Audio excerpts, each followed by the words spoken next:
ভগবান নেই, নীলমাধব তো নেই। রাজা খুঁজছে, কোথায় গেলে তুমি, কোথায় গেলে? এই সঙ্গে সঙ্গে যেই খুঁজছে দৈববান রাজা ইন্দ্রদ্যুম্ন, আমি নেই। সবাই যদি আমার দর্শন পেয়ে যাবে, তাহলে এত যুগ ধরে আমার লুকিয়ে থাকার কারণ কি? সবাই তো দর্শন পাবে না। শোনো, তুমি ফিরে যাও লবণ সমুদ্রের উত্তর উপকূলে ঔর দেশে, তুমি মন্দির নির্মাণ করবে। আমি যথা সময়ে তোমার মন্দিরের সম্মুখে গিয়ে হাজির হব। লবণ সমুদ্রের উত্তর উপকূলে সাধু তীর্থ সমন্বিত ঔর দেশ, যার নাম হচ্ছে উড়িষ্যা, বর্তমান নাম। রাজা ইন্দ্রদ্যুম্ন মন্দির নির্মাণ করলেন। কাকে, কার জন্য? নীলমাধবকে বসাবেন বলে। তখনও পর্যন্ত কেউ জানে না জগন্নাথ দেব বসবেন, তখনও পর্যন্ত কেউ জানে না। হ্যাঁ, কেউ জানে না এই এসে বসবেন, কেউ জানে না। এবার ঠিক সময় যখন মন্দির নির্মাণ হয়ে গেছে, রাতের অন্ধকারে রাজা ইন্দ্রদ্যুম্নকে স্বপ্ন দিয়ে নীলমাধব বলে উঠছে, শোনো, আগামীকাল প্রভাত কালে, কালকে সকাল বেলায় তোমার ওই সমুদ্রের পাদদেশে একটি বড় কাষ্ঠখণ্ড ভেসে আসবে। সেই কাষ্ঠখণ্ডে তিনটি চিহ্ন থাকবে, একটি চক্র চিহ্ন, একটি পদ্ম চিহ্ন, একটি শঙ্খ চিহ্ন। তিনটি চিহ্ন থেকে তিনটি বিগ্রহ তৈরি করবে, একটি জগন্নাথ, একটি বলভদ্র, একটি সুভদ্রা। হ্যাঁ, তিনটি চিহ্ন। চক্র চিহ্ন থেকে জগন্নাথ তৈরি হবে, পদ্ম চিহ্ন থেকে সুভদ্রা মা তৈরি হবে, আর শঙ্খ চিহ্ন থেকে বলরাম তৈরি হবে। একটি বড় কাঠের গুঁড়িতে তিনটি অংশ ভাগ থাকবে। ব্যাস বলে দিয়েছেন। পরের দিন ভোরবেলায় রাজা দাঁড়িয়ে রয়েছেন পাত্রমিত্র সভাসদগণকে সঙ্গে নিয়ে পুরীর সমুদ্রের পাদদেশে। সেই কাষ্ঠখণ্ড ভাসতে ভাসতে এসেছে, সবাই মিলে বুকে জড়িয়ে ধরে সেই কাষ্ঠখণ্ড সমুদ্রের পাড়ে টেনে আনবে। এখন কি করে তৈরি হবে এই বিগ্রহ? কে তৈরি করবে? আর যেই এই কথা ভাবলেন, রাজা ভাবতে ভাবতেই হঠাৎ রাজ দরবারে বয়োজ্যেষ্ঠ এক ব্যক্তির আবির্ভাব হয়েছে। তিনি এসে রাজাকে বললেন, মহারাজ, যদি আপনি আমাকে ভার দেন, আমি তাহলে তিনটি এই টুকরো থেকে, তিনটি কাষ্ঠখণ্ড থেকে আমি বিগ্রহ নির্মাণ করতে পারি। কি নাম আপনার? আমার নাম অনন্ত বাসুদেব মহারানা। এসে দাঁড়িয়েছে। রাজা মশাই বললেন, বলুন এই বিগ্রহ নির্মাণে আপনার কত খরচা পড়বে? বলছে, আমাকে কিচ্ছু দিতে হবে না, আমি স্বইচ্ছায় নির্মাণ করব, কিন্তু আমার একটি শর্ত আপনাকে পালন করতে হবে। কি? ঘরের জানালা দরজা বন্ধ করে মন্দিরের মধ্যে ঢুকে আমি এই বিগ্রহ নির্মাণ করব, আর যতক্ষণ না পর্যন্ত জানালা দরজা আমি নিজের থেকে খুলে দেই, কেউ খুলবেন না, এবং 21 দিনের কমে কেউ এই মন্দিরের দরজা ঠকঠক করবেন না। যদি আপনারা কেউ দরজা খোলেন, দরজায় আঘাত করেন, যদি আমার কর্মে বাধা দেন, তাহলে আমি কিন্তু তৎক্ষণাৎ মন্দির পরিত্যাগ করব। বিগ্রহ যেই অবস্থায় ছিল সেই অবস্থায় থেকে যাবে, আর হবে না। তো প্রথম এক পক্ষকাল, মানে 15 দিন পর্যন্ত রাজামশাই শব্দ পাচ্ছেন। মাঝে মাঝে ঘরের সামনে গিয়ে একটু কানটা বাড়াচ্ছেন। হ্যাঁ, টুকটুক করে শব্দ হচ্ছে, বলছি হচ্ছে হচ্ছে শব্দ হচ্ছে, কিন্তু 15 দিন পরে আর কোনো শব্দ নেই। 16 দিনের দিন রাজা চিন্তা করলেন যে যিনি বানাবার জন্য বিগ্রহ যিনি এসেছেন, শিল্পী, তিনি বোধহয় ক্ষুধায় তৃষ্ণায় ঘরের মধ্যে প্রাণ ত্যাগ করেছেন। বিশ্বাস চলে গেছে, দরজাটা খুলে দিলেন। যেই দরজা খুলে দিয়েছেন, তাকিয়ে দেখছেন ঘরের মধ্যে কেউ নেই, তিনটি বিগ্রহ দাঁড়িয়ে আছে। হ্যাঁ, তিনটি বিগ্রহ দাঁড়িয়ে রয়েছে। এই তিনটি বিগ্রহ হাত পর্যন্ত হয়েছে, আঙুলগুলো হয় নাই। চোখগুলো বড় বড়, মুখটা বড়, বিরাট বড় গোল মুখ, পরিপূর্ণ হাত পায়ের আঙুল নেই। রাজা ছুটে গিয়ে সেই বিগ্রহকে বুকে জড়িয়ে ধরলেন। দৈববাণী হল, মহারাজ আমি বলেছিলাম আপনাকে 21 দিনের কমে, খবরদার আমাকে যেন বিরক্ত না করে। আপনি কিন্তু দরজা খুলে দিয়েছেন, আপনি আপনার কথা রক্ষা করতে পারলেন না। আজ থেকে এইভাবে হস্তপদাতিবিহীন এই ভগবানের সেবা আপনাকে দিতে হবে। রাজা মশাই বলছেন, কিন্তু এটা দেখতে কেমন হচ্ছে না?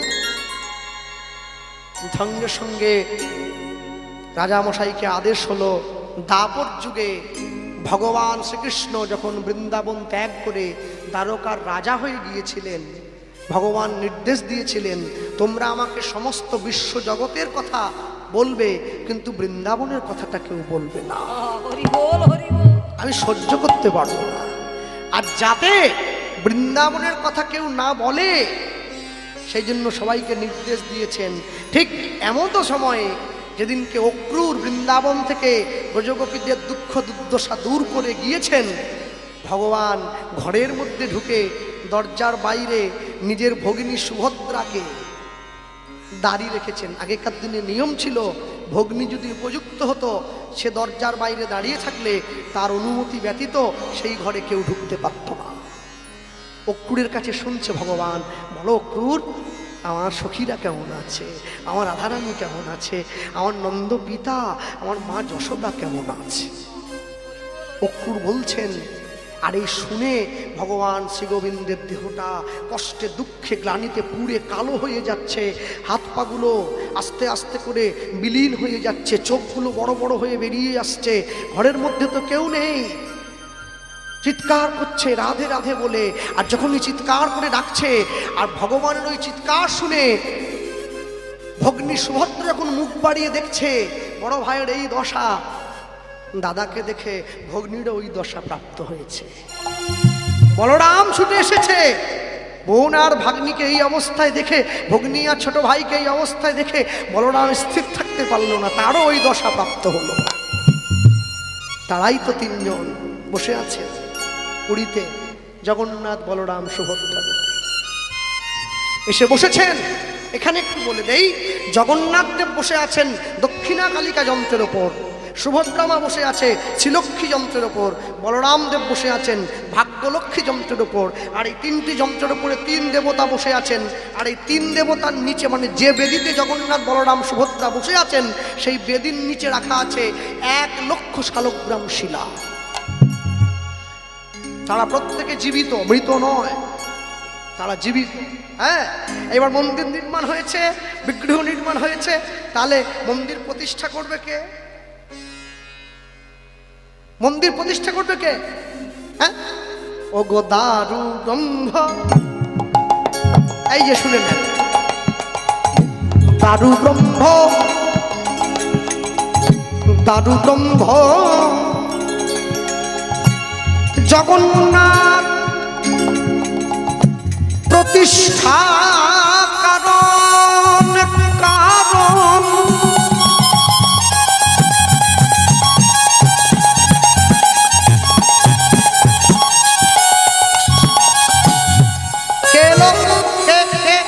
শুভক্ষণে বিরিঞ্চি কইল আগমন।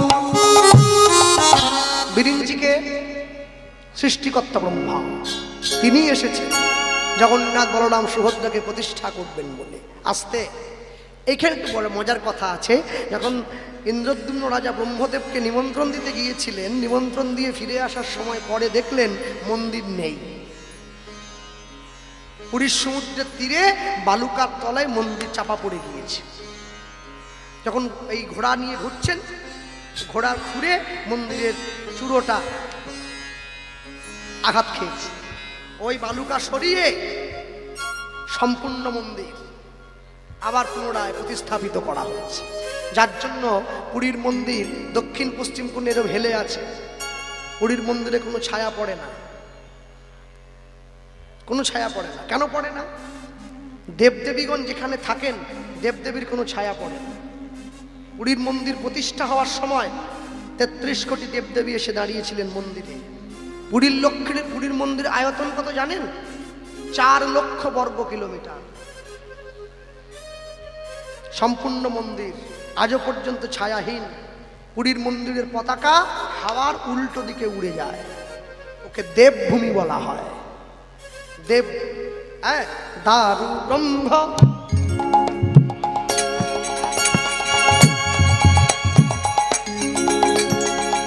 জগন্নাথ প্রতিষ্ঠা কারণ শুভক্ষণে বিরিঞ্চি কইলায় আগমন উলুধ্বনি আর শুভক্ষণে বিরিঞ্চি হইবে আগমন। এবার দক্ষিণে শ্রী বলরাম, মধ্যে ভদ্রাবতী, দক্ষিণে শ্রী বলরাম, মধ্যে ভদ্রাবতী। যারা পুরীতে গিয়েছে, এই যে আমাদের নিতাই কদিন আগে গিয়েছিল, ও আগে গিয়ে দুম করে জগন্নাথ দেখে নিয়েছে। আগে জগন্নাথ দেখা হবে না, আগে বলরামের দিক থেকে দেখে আসতে হবে, ওদিক থেকে। দক্ষিণে শ্রী বলরাম, মধ্যে ভদ্রাবতী, আর দক্ষিণে শ্রী বলরাম, মধ্যে ভদ্রাবতী। ওগো পাশেতে দাঁড়াইয়া আছে দেব জগৎপতি উলুধ্বনি। পাশেতে দাঁড়াইয়া আছে দেব জগৎপতি। ওগো পাশেতে দাঁড়াইয়া আছে দেব জগৎপতি। ওগো পাশেতে দাঁড়াইয়া আছে দেব জগৎপতি। প্রসাদ শ্বেত প্রতিদিন প্রভু ভক্ষ রয়। আস্তে, প্রত্যেক দিন জগন্নাথের প্রসাদ হয়। প্রসাদ শ্বেত প্রতিদিন মোদের প্রভু ভক্ষ রয়। শোনো শোনো বাবা,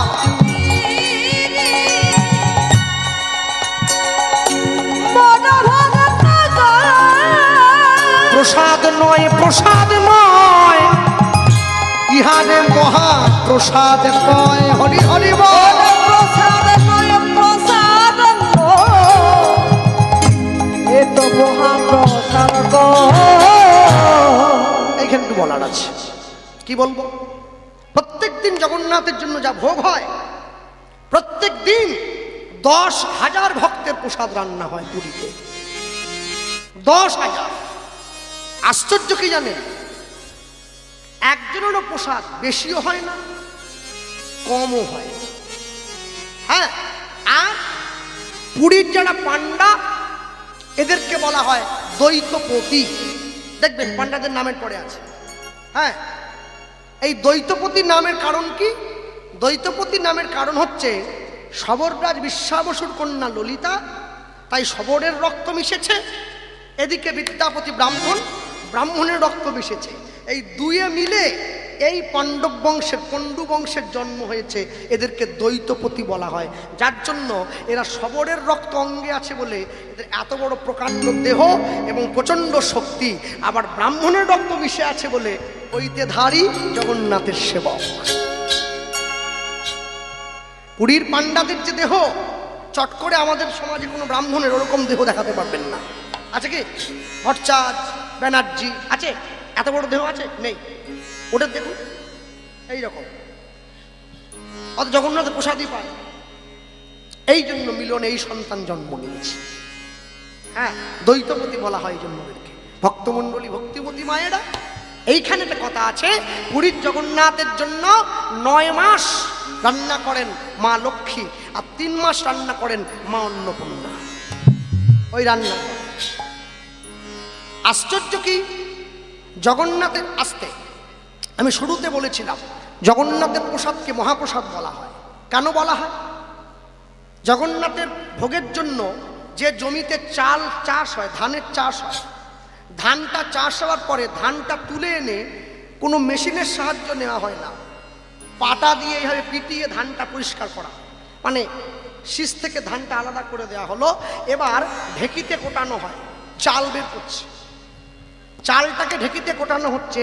এই যে চালটা কুটিয়ে বের করা হচ্ছে, এই চালটাকে বলা হয় অয়ারুব উড়িষ্যার ভাষা। এই চাল এলো মন্দিরে, চাল ধোয়া হলো, যখন চালটা পাক হচ্ছে হাঁড়ির উপর হাঁড়ি দিয়ে, তাকে বলা হয় ভোগ। অনেকে বলে দেখবেন কোথায় যাচ্ছ, বলে ভোগ খেতে যাচ্ছি। ভোগ আমাদের জন্য নয়, ভোগ ভোক্তার জন্য। ভোক্তাকে যে ভগবান স্বয়ং। চাল হলো, হচ্ছে ভোগ। রান্না হওয়ার পরে যখন সেই ভোগ সাজিয়ে মন্দিরে নিয়ে যাওয়া হয়, তখন তাকে বলা হয় কৈবল্য। তিনজন বসে আছে, সাজিয়ে দেওয়া হচ্ছে। জগন্নাথের জন্য যে থালা সাজানো হয়েছে তাতে রাখা হচ্ছে, মানে দক্ষিণা কালিকা যন্ত্রের উপরে রাখা হচ্ছে। দক্ষিণা কালিকা যন্ত্র কি?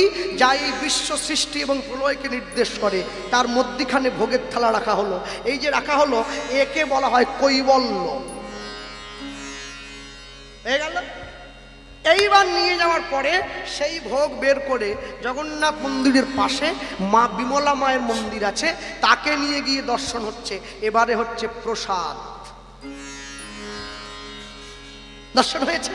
ওখান থেকে বেরিয়ে প্রসাদ চলে যাচ্ছে।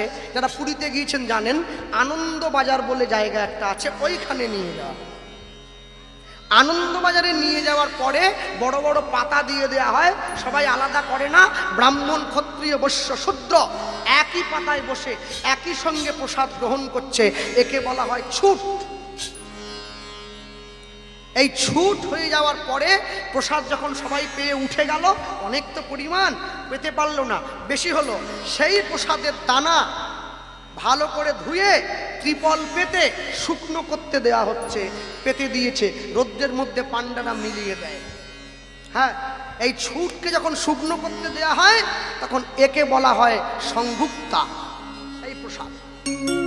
এবার এই সংভুক্তা নামক প্রসাদ যখন ছোট ছোট লাল পুটুলিতে মুড়ে একাদশীর পারণ হিসাবে মানুষের ঘরে ঘরে পৌঁছে যায়, তখন তাকে বলা হয় মহাপ্রসাদ। একদানা করে চাল নিয়ে পালন করেন না, কি বলেন? মহাপ্রসাদে গোবিন্দে নামে ব্রহ্মণে বৈষ্ণবে স্বল্প পুণ্য মতাংরাজেন বিশ্বাসনই বই পজায়তে শরীর অবিদ্যা জাল জড়েন্দ্রিয় দায়কাল জীবে ফেলে বিষয় সাগরে তার মধ্যে জিহামতি লোভময় সুদূর মোটি তাকে যেতা কঠিন সংসারে কৃষ্ণ বড় দয়াময় করিবারে জিহা জয়ে সপসাধন্য দিল ভাই। সেই জন্মামৃত রাধা কৃষ্ণের গুণ গাও, প্রেমে ডাকো চৈতন্য নিতাই, প্রেম সকহ রাধে কৃষ্ণ বলিয়ে প্রভু নিতাই চৈতন্য অদ্বৈত শ্রী রাধা রানী কি জয়, ভগবান কৃষ্ণচন্দ্র কি, জগন্নাথ দেব কি, নিতাই গৌর প্রেমানন্দে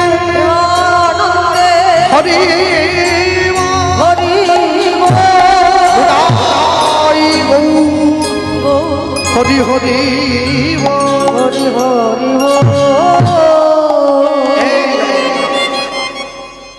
আচ্ছা, এইবারে বলো, এ মহাপ্রসাদ কি দীঘায় পাওয়া যায় না?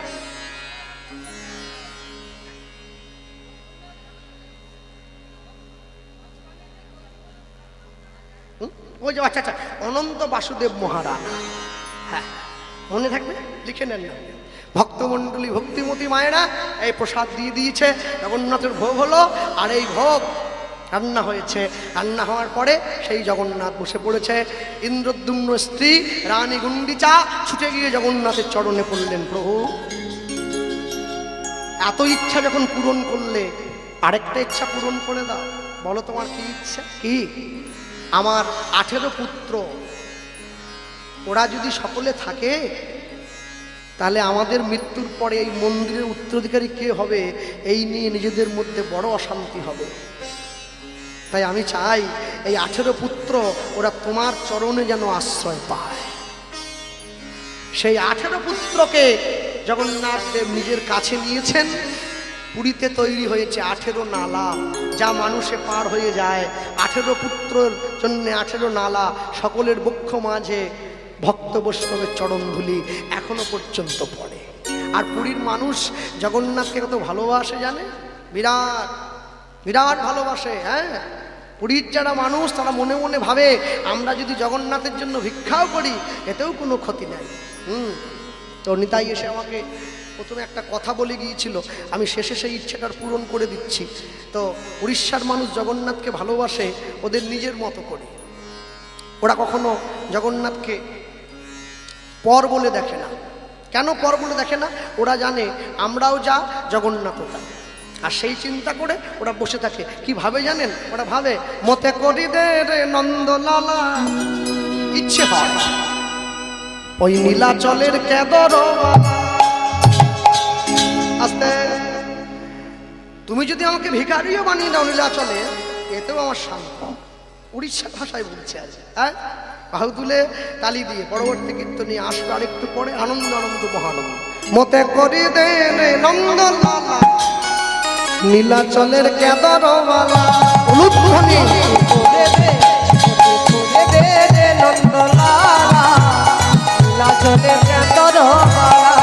মতে করি দে রে নন্দলালা, নীলাচলের কেদরওয়ালা। হরি হরি বল।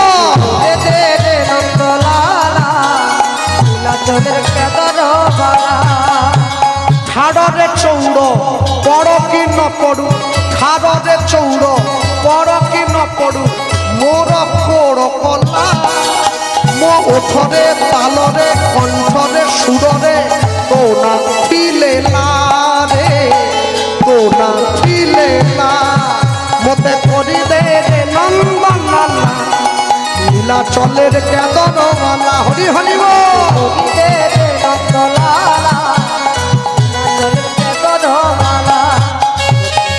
বাহু তুলে বলো, তালি দিয়ে।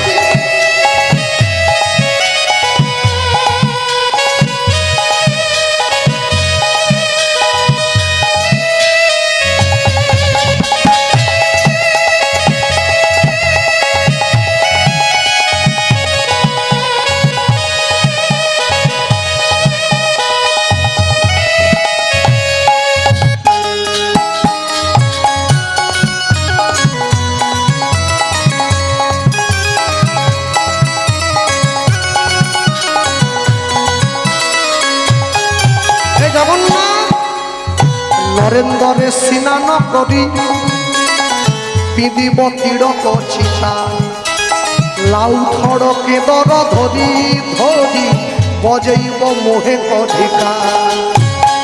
হে জগন্নাথ, আমি প্রতিদিন পুরীর সমুদ্রে স্নান করে তোমার নামের তিলক কপালে নিয়ে তোমার নাম গেয়ে ভিক্ষা করব। নরেন্দ্রে স্নান করি করি পিদিব তিড়ক চিতা, লাউ থড় কেদর ধরি ধরি বজেইব মোহে কধিকা। ওঠরে চৌড় পড় কি ন পড়ু, ওঠরে চৌড় পড় কি ন পড়ু, মোর পোড় কলা। মো তালরে সুররে কণ্ঠরে গীতরে তো না ছিলে না রে, তো না ছিলে না। মতে করি দে রে নন্দলালা, নীলাচলের কেদরওয়ালা। হরি হরি বল।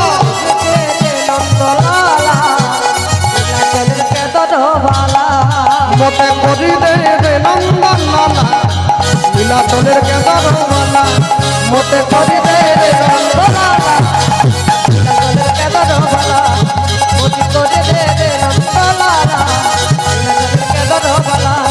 মতে করি দে রে নন্দলালা, নীলাচলের কেদরওয়ালা। আরে বলি ভাই জগন্নাথ দেব কি জয়, বলরামচন্দ্র কি জয়, সুভদ্রা মায়াই কি জয়, নিতাই গৌর প্রেমানন্দ। হরি হরি হরি বল। এইখানে নিয়ে গিয়ে দাঁড়িয়ে আছে। আর যখন এইখানে নিয়ে গিয়ে দাঁড়ালো, এই দাঁড়িয়ে পড়ার পরে রাজা ইন্দ্রদ্যুম্ন একটু একটু করে বৃদ্ধ হয়েছে, মৃত্যুর মুখে পতিত হলো। আর যখন পতিত হলো, রানী গুন্ডিচা জগন্নাথের সেবার জন্য নিজেকে উৎসর্গ করলেন বাকি সম্পূর্ণ জীবন। যারা যারা যাচ্ছেন পুরীতে,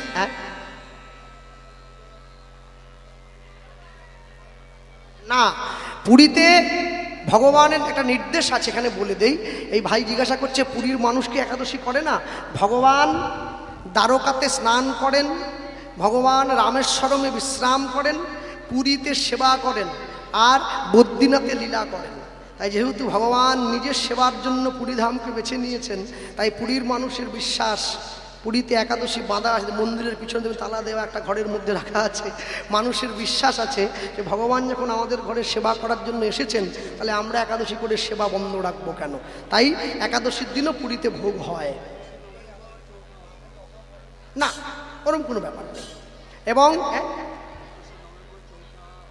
আচ্ছা, একজন বাবা জানতে চেয়েছিলেন যে আমাদের জামতলা বাজারের অনুষ্ঠানের ডেটটা 21শে নভেম্বর, চৌঠা অধ্যায়ন, আমাদের জামতলা বাজারে কীর্তনের সময়সূচি বিকেল, হ্যাঁ অগ্রহায়ণের 4, হ্যাঁ 21শে নভেম্বর অগ্রহায়ণের 4 বিকেল 5:30টায় আমাদের কীর্তন জামতলা বাজার।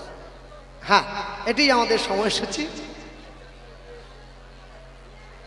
হ্যাঁ, ভক্তমণ্ডলী, ভক্তিমতী মায়েরা, এই যে এইখানে অগো মাঝেতে সুভদ্রা ভগিনী, দক্ষিণে বনরা, মাঝেতে সুভদ্রা ভগিনী, উলুধ্বনি বলরা, মাঝেতে সুভদ্রা ভগিনী, দক্ষিণে বলরা, মাঝেতে সুভদ্রা ভগিনী, দক্ষিণে বলরা, বাম পাশে দাঁড়াইছে কৃষ্ণ ভগবান, বাম পাশে দাঁড়াইছে কৃষ্ণ ভগবান, ওগো বাম পাশে দাঁড়াইছে কৃষ্ণ ভগবান, বাম পাশে দাঁড়াইছে কৃষ্ণ ভগবান, মাঝেতে সুভদ্রা ভগিনী, দক্ষিণে বলরাম, বলরাম, মাঝেতে সুভদ্রা ভগিনী, দক্ষিণে বলরাম, অগো বাম পাশে দাঁড়াইছেন কৃষ্ণ ভগবান, বাম পাশে দাঁড়াইছে কৃষ্ণ ভগবান, আর বাম পাশে দাঁড়াইছে কৃষ্ণ ভগবান, জগন্নাথ রূপে প্রভু প্রেম প্রচারিল, জগন্নাথ